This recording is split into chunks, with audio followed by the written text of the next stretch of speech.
A warning before you listen, this episode contains themes of an adult nature.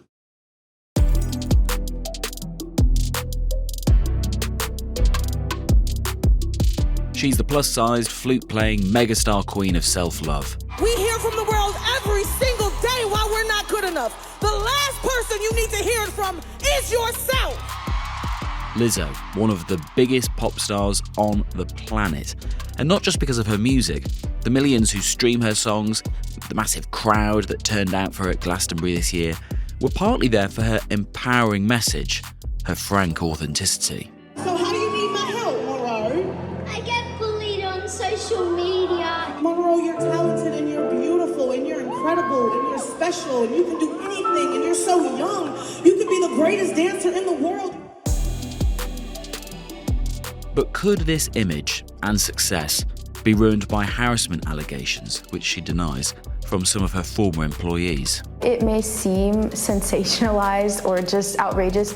Well, one is because it is outrageous. We were shocked by all of these things that happened to us. Is this another cautionary tale of modern celebrity and misplaced idol worship? We're all left wondering whether she's real. And if she isn't real, then were all of those feelings that she made me feel real too? Was her message still authentic if she wasn't? And is this what happens to a success built online? Fame by social media and trial by social media. You're listening to Stories of Our Times from The Times and The Sunday Times. I'm Luke Jones. Today, can Lizzo survive a harassment lawsuit?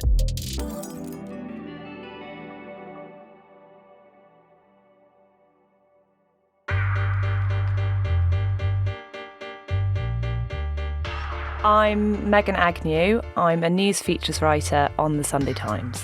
Would you identify as a Lizzo fan? I listened to Lizzo music when the time was right. Such as? Running. High tempo. High tempo, ponytail swinging, makes you feel quite hot, makes you feel quite busy, makes you feel quicker than you are, I have to say. Would you go as far as to say it's empowering? I would say it probably is empowering. Yeah. And I watched her set at Glastonbury from my sofa at home. Of course. And I was well into that. It actually got me up off the sofa, I can't lie, much to the mortification of my housemate.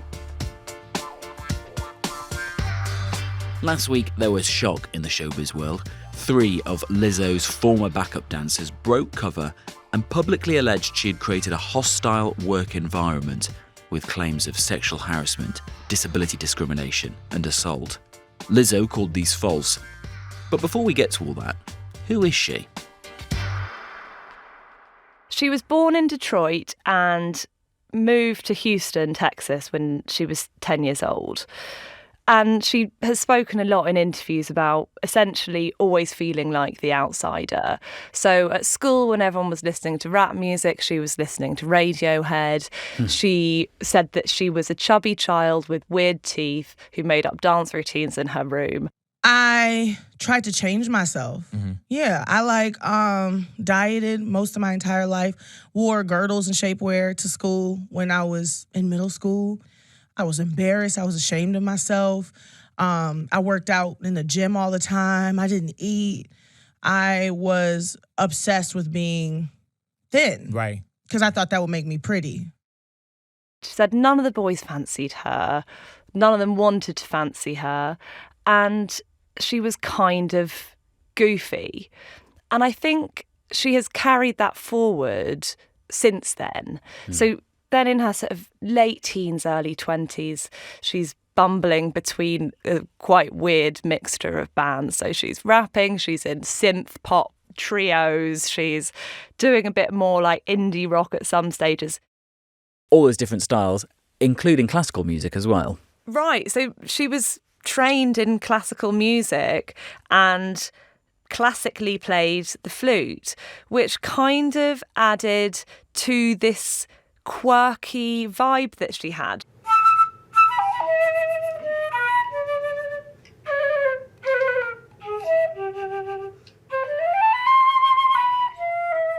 And even though she's only become really successful, I guess, in the last few years, even in her early days, she was turning heads of quite important people. So Prince was a fan of hers in around 2014. But she also, for a long time, was struggling to break through. She broke through in her early 30s, which comparatively, if we look back at the rest of pop history, is kind of ancient. So this wasn't an immediate success. This was years of her trying to break into an industry that was previously very well suited to super thin, quite innocent looking, weirdly sexualized but also super innocent Britney Spears types, right? And Lizzo couldn't break in until the advent of social media, which allowed artists to communicate directly to fans. Black women have been in this industry and innovating it forever. It is unfortunate that we are the ones who do suffer from the marginalization the most and the erasure the most. And I feel like if it weren't for the internet, if it weren't for social media, I could have been erased.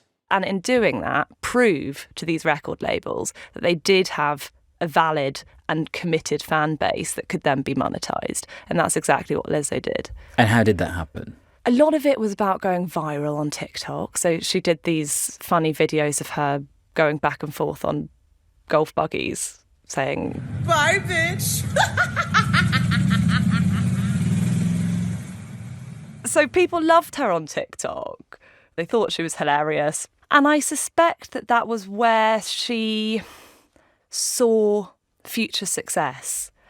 And I don't think that that was in an entirely cynical way, but that was when she first started getting a positive reaction from large numbers of fans.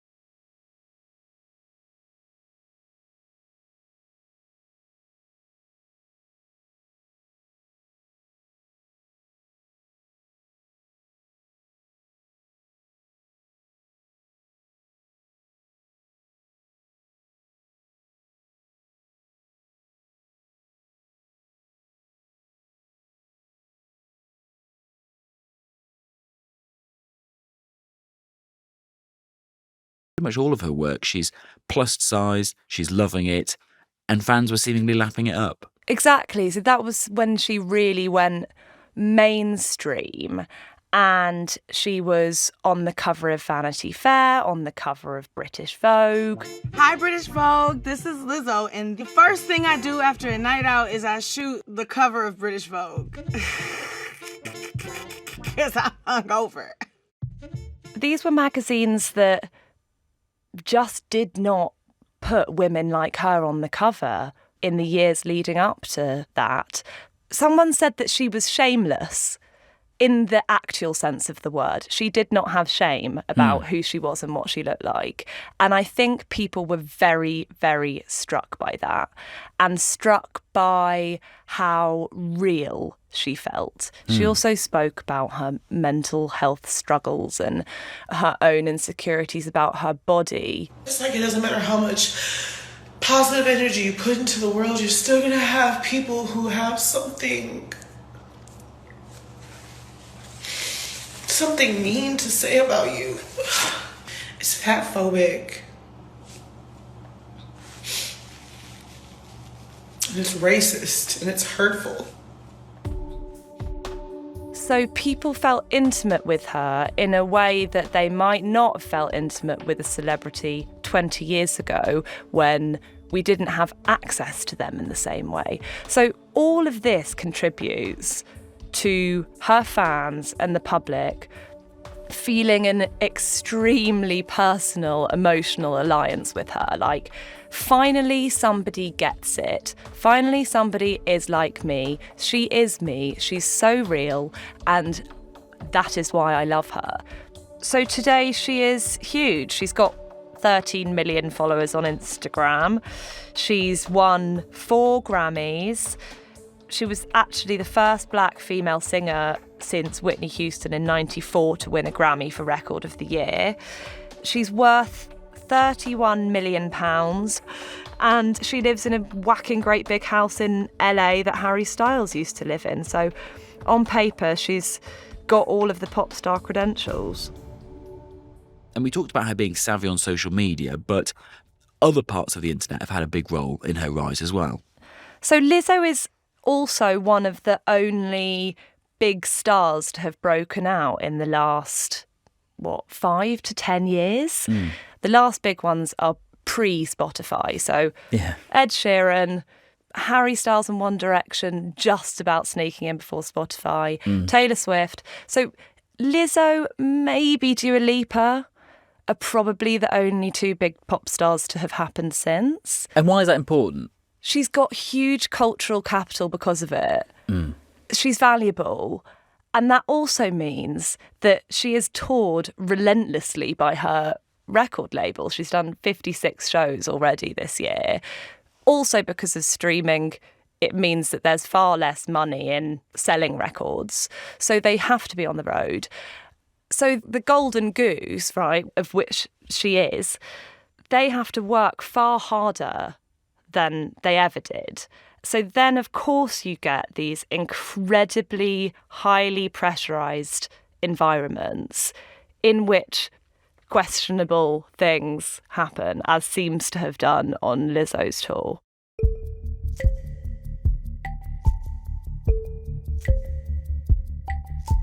So let's talk about those allegations then. This all centres around 3 dancers who published complaints against Lizzo, her production company, and her dance captain as well. First of all, what do we know about these dancers? So these are 3 of Lizzo's big girls who are plus-size dancers who join her on every performance that she does. It is absolutely part of how you picture Lizzo on stage. The 44-page document filed in an LA court had a very long list of allegations, which included racial discrimination, sexual harassment, creating a toxic work environment, not doing anything to correct a toxic work environment, and religious discrimination. It was pretty damning because every allegation made against Lizzo last week was completely contrary to her messaging. And this is messaging about inclusivity, authenticity, being big and beautiful and bold and confident, and that being completely fine. And it's completely central and essential to her fame. That is how she has sold herself. This isn't a sort of add-on to her brand. It is her brand. Let's look at the allegations specifically against Lizzo herself in that. You mentioned sexual harassment there. What are they alleging? They're alleging that after a show in Amsterdam, Lizzo took them to a bar and it was a strip club. And in that, Lizzo apparently encouraged the dancers to touch the new performers in a way that they repeatedly said they didn't want to, but she created a chant to get them to do it. There are various allegations about sex toys flying through the air and having to be caught by the dancers who were there. And then there's another serious allegation of one of the dancers being made to touch the breasts of one of the performers. So this is quite a dark insight into what I suspect Lizzo thought was a fun night out after a show. And I'm sure could be a fun night out if everyone there feels comfortable and is there by choice and doesn't feel that their career prospects or current job is at risk if they don't go along with it. Exactly, and that comes up a lot in the document, which is they felt like they didn't have a choice to do certain things because it was expected of them, and if they didn't say yes, then maybe they would lose their job. And we have to remember that this is an employment issue, right? This is essentially an elevated employment tribunal. This isn't about a friend taking another friend to a strip club and making her catch a dildo. Yeah. This is about a boss who has liability for her employees' well-being doing this.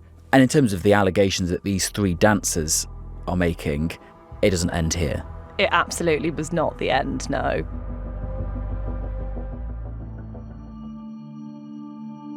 Megan, in terms of the allegations made by these 3 now former dancers of Lizzo's against her, you've detailed the sexual harassment angle of this. What else is there that these dancers are alleging? One of the dancers is alleging disability discrimination. So she went to see Lizzo and the choreographer because they felt she was struggling. She said to them that she had been suffering with anxiety, depression and a binge eating disorder. And they suggested that she took some time off work to get therapy. Yes. She took that to mean that if she took time off work, she might not return, and that she felt there was a threat from them. She also alleges that they questioned her commitment to the tour. And in the legal document, it expands on this and says, in the world of dance, if you put on weight, you're seen as being lazy or uncommitted. And so this dancer took that to mean that she was putting on weight and that was a bad thing. So the allegation isn't Lizzo or someone said to her, you have put on weight, it's bad. Just by virtue of them saying, we don't think you're committed, the dancer took that as almost dancer code for you put on too much weight. Exactly. And it's difficult to know when you're not in that world, how weighty that allegation is.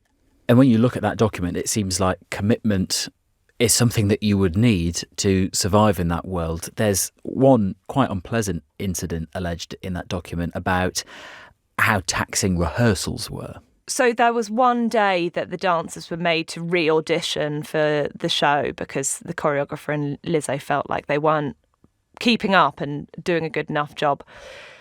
And so they ended up doing a 12-hour day, which was so relentless that one of the dancers actually wet herself because she was worried that if she went to the bathroom, she would be fired on the spot. There was also a meeting between the dancers and Lizzo, unrelated to that incident, where a dancer stood up for another one who had just been fired. This is probably the most revealing or threatening to Lizzo. So the legal documents read that Lizzo approached this dancer aggressively, yelling profanities, cracking her knuckles and balling her fists, apparently preparing herself for an attack. Lizzo said to her, "You're lucky, you're so effing lucky." She was then restrained by her security because she looked as if she was going to hit the dancer. She was then taken out and that was the last they saw of her. Gosh. So that's how the dancers have it in their allegations in this lawsuit. They also allege things against, well, the production company more widely and also against the dance captain as well. There's also been allegations of religious discrimination by the dance captain. She apparently became obsessed with one of the dancers' virginity and saying that that was the right way to go about it. She didn't believe in sex before marriage. She also, bizarrely, despite her damning views on sex before marriage, seemed to do highly sexualised things with bananas, put them in her mouth, and shared her quite embarrassing sexual fantasies with the rest of the dance crew. Now, the dancers went to complain about it and said they felt under pressure to pray before shows, they felt under pressure to not have sex before marriage, or they felt judged if they had, and nothing happened. So that is also the crux of them suing Lizzo, right, is that not only is Lizzo and the production company being sued for the action, but they're also being sued as an employer for their failure to correct that when they were approached in the first place. So their issue is not just with Lizzo's behaviour as they see it, but also they've got this dance captain who is seemingly both very pious but also oddly sexually explicit, and Lizzo, manager, why aren't you dealing with this workplace incident? Exactly.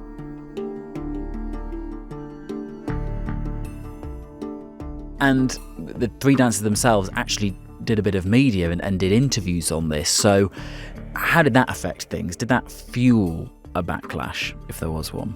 So they exactly went out and did a number of interviews in which they said, Yes, it's outrageous. Yes, all of these claims seem just outlandish, but these are our experiences and this really happened to us. you make the judgment about how severe it is, as can the judge in the county court, but all we're saying is what happened to us, which I think worked to their favour, actually. Lizzo was obviously incredibly restricted in what she could come back saying. I suspect her lawyers were probably completely allergic to her making any sort of apology in case it was an acknowledgement of guilt. And as a result, she posted something on Instagram that was pretty defensive, which riled up the dancers even more. They said they felt gaslit, to use modern parlance. Her statement is just confirming the pattern of every time somebody speaks up or advocate for themselves like we're doing now, we get victim blamed, we get gaslighted, and she likes to point the finger instead of addressing the issues that are being brought up. All they wanted was an apology. And weirdly, thinking about what we were talking about earlier, classic Lizzo style, her statement that she put out where she didn't apologise on Instagram. So she posted a few days after the allegations. These last few days have been gut-wrenchingly difficult and overwhelmingly disappointing. My work ethic, morals and respectfulness have been questioned. My character has been criticised. Usually I choose not to respond to false allegations, but these are as unbelievable as they sound and too outrageous not to be addressed.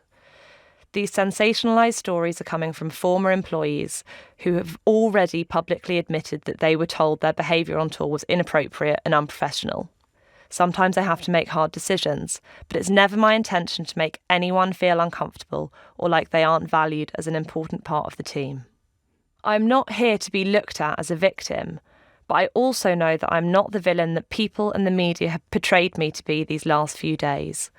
I'm very open with my sexuality and expressing myself, but I cannot accept or allow people to use that openness to make me out to be something I'm not. There is nothing I take more seriously than the respect we deserve as women in the world. I know what it feels like to be body shamed on a daily basis and would absolutely never criticise or terminate an employee because of their weight. What do you make of that? Well, she obviously doesn't say sorry, which is difficult.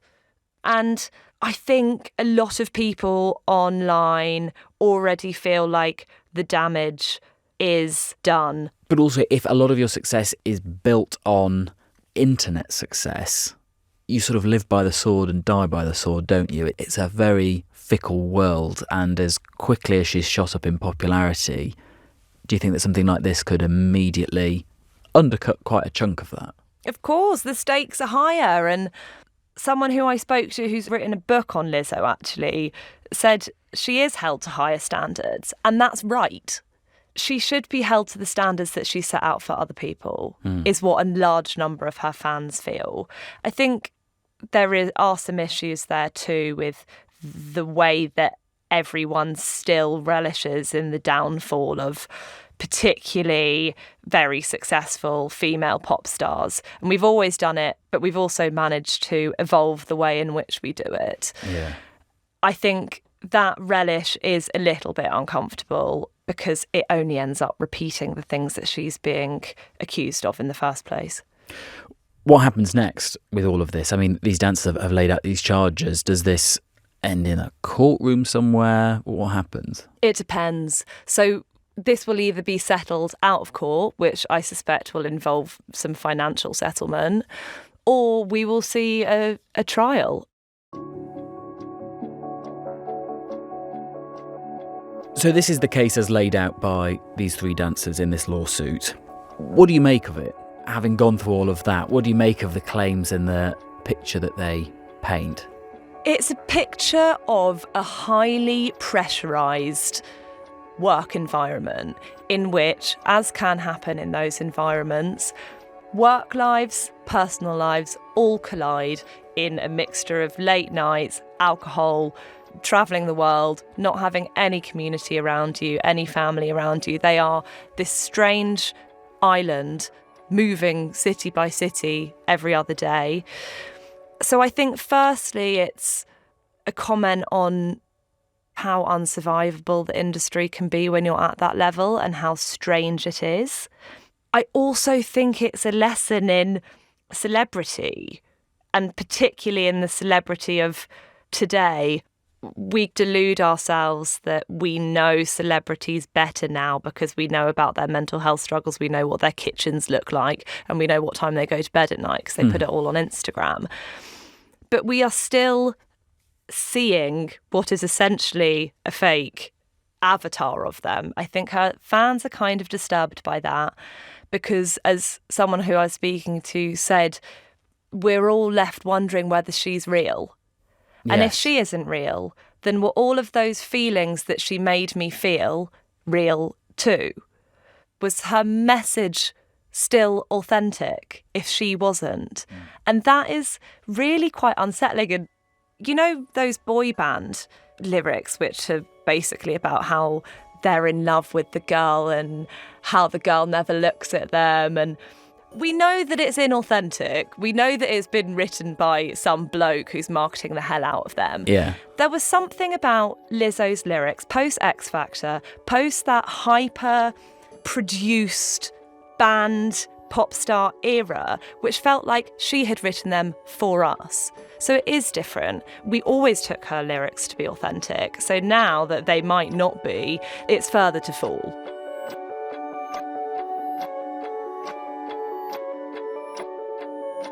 You've been listening to Stories of Our Times, a podcast brought to you thanks to subscribers of The Times and The Sunday Times, with me, Luke Jones, and my guest, feature writer on The Sunday Times, Megan Agnew.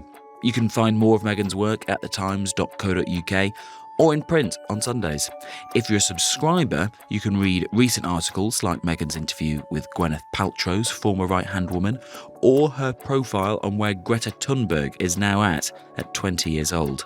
The producer today was Sam Chantarasak, with production assistance from Oliver Adamson.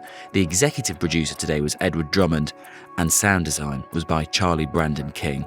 If you've something we're not covering which you think we should be, let us know anytime. Stories of Our Times at thetimes.co.uk is our email for your ideas, feedback, comments, moussaka recipes, all welcome. See you soon.